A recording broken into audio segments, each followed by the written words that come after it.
The story of the Enfield Poltergeist is one of the most well-documented and disturbing hauntings in history.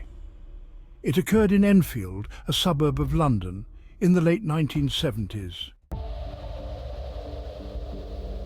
Peggy Hodgson, a single mother and her 4 children, lived in a modest council house when strange events began to unfold.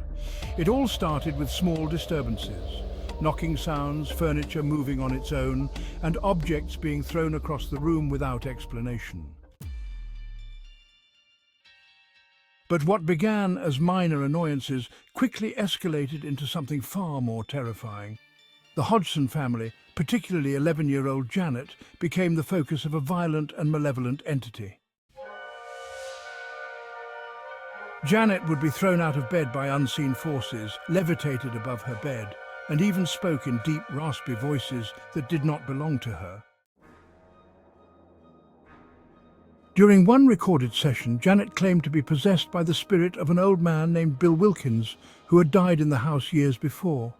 Her voice, impossibly low for a child, said, "Just before I died, I went blind, and then I had a hemorrhage, and I fell asleep and died in the chair in the corner downstairs." What makes the Enfield case so chilling is the amount of evidence collected. Multiple eyewitnesses, including police officers, neighbors, and paranormal investigators, saw and heard strange events. The case was investigated extensively by Maurice Grosse and Guy Lyon Playfair from the Society for Psychical Research, who documented over 1,500 incidents of paranormal activity.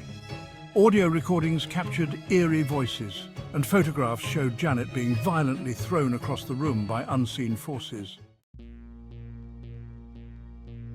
Despite the skepticism from some, the case remains one of the most compelling hauntings to this day. Many who visited the house during the peak of the haunting left feeling an overwhelming sense of dread, claiming that the entity's presence was palpable.